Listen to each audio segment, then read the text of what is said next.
سورۃ الجن۔ اللہ کے نام کے ساتھ جو بے انتہا رحم کرنے والا، بن مانگے دینے والا اور بار بار رحم کرنے والا ہے۔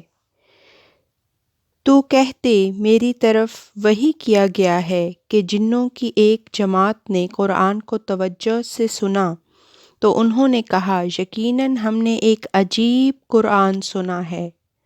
جو بھلائی کی طرف ہدایت دیتا ہے، پس ہم اس پر ایمان لے آئے اور ہم ہرگز کسی کو اپنے رب کا شریک نہیں ٹھہرائیں گے، اور کہا کہ یقیناً ہمارے رب کی شان بلند ہے، اس نے نہ کوئی بیوی اپنائی اور نہ کوئی لڑکا، اور یہ کہ یقیناً ہمارا ایک بے وقوف اللہ پر بڑھ بڑھ کر باتیں کیا کرتا تھا، اور ہم یقیناً خیال کیا کرتے تھے کہ انسان اور جن اللہ پر ہرگز جھوٹ نہیں بولیں گے، اور یقیناً عوام الناس میں سے کئی ایسے تھے جو بڑے لوگوں کی پناہ میں آ جاتے تھے، پس انہوں نے ان کو بدعمالی اور جہالت میں بڑھا دیا، اور انہوں نے بھی گمان کیا تھا جیسے تم نے گمان کر لیا کہ اللہ ہرگز کسی کو مبعوث نہیں کرے گا،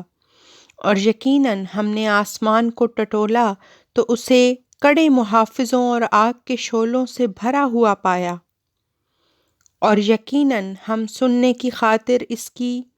رصدگاہوں پر بیٹھے رہتے تھے، پس جو اب سننے کی کوشش کرتا ہے وہ ایک آگ کے شعلے کو اپنی گھات میں پاتا ہے، اور یقیناً ہم نہیں جانتے تھے کہ کیا جو بھی زمین میں ہیں ان کے لیے شر چاہا گیا ہے یا ان کے رب نے ان سے بھلائی کا ارادہ کیا ہے، اور یقیناً ہم میں کچھ نیک لوگ تھے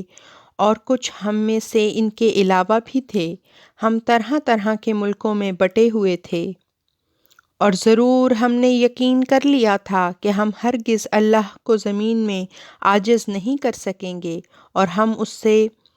بھاگتے ہوئے بھی مات نہیں دے سکیں گے، اور یقیناً جب ہم نے ہدایت کی بات سنی اس پر ایمان لے آئے، پس جو بھی اپنے رب پر ایمان لائے تو وہ نہ کسی کمی کا خوف رکھے گا اور نہ کسی زیادتی کا،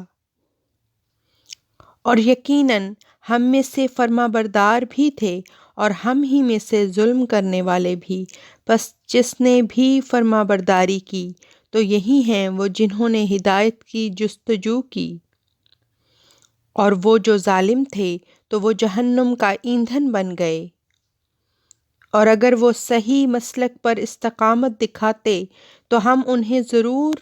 بافراغت پانی سے سیراب کرتے تاکہ اس میں ان کی آزمائش کریں، اور جو اپنے رب کے ذکر سے اعراض کرے تو اسے وہ ایک ہمیشہ بڑھتے رہنے والے عذاب میں جھونک دے گا، اور یقیناً مسجدیں اللہ ہی کے لیے ہیں، پس اللہ کے ساتھ کسی کو نہ پکارو، اور یقیناً جب بھی اللہ کا بندہ اس کو پکارتے ہوئے کھڑا ہوا تو وہ قریب ہوتے ہیں کہ اس پر غول در غول ٹوٹ پڑیں۔ تو کہہ دے میں صرف اپنے رب کو پکاروں گا اور اس کے ساتھ کسی کو شریک نہیں ٹھہراؤں گا، تو کہہ دے کہ میں تمہارے لیے نہ کسی ضرر کا مالک ہوں اور نہ بھلائی کا، تو کہہ دے کہ مجھے اللہ کے مقابل پر ہرگز کوئی پناہ نہیں دے سکے گا اور میں ہرگز اسے چھوڑ کر کوئی پناہ گاہ نہیں پاؤں گا مگر اللہ کی طرف سے تبلیغ کرتے ہوئے اور اس کے پیغامات پہنچاتے ہوئے، اور جو اللہ کی اور اس کے رسول کی نافرمانی کرے گا تو یقیناً اس کے لیے جہنم کی آگ ہوگی، وہ لمبے عرصہ تک اس میں رہنے والے ہوں گے، یہاں تک کہ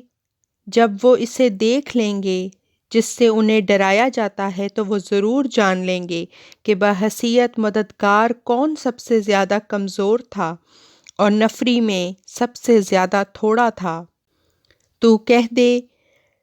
میں نہیں جانتا کہ جس سے تم ڈرائے جاتے ہو وہ قریب ہے یا میرا رب اس کی مدت کو لمبا کر دے گا، وہ غیب کا جاننے والا ہے، پس وہ کسی کو اپنے غیب پر غلبہ عطا نہیں کرتا بجز اپنے برگزیدہ رسول کے، پس یقیناً وہ اس کے آگے اور اس کے پیچھے حفاظت کرتے ہوئے چلتا ہے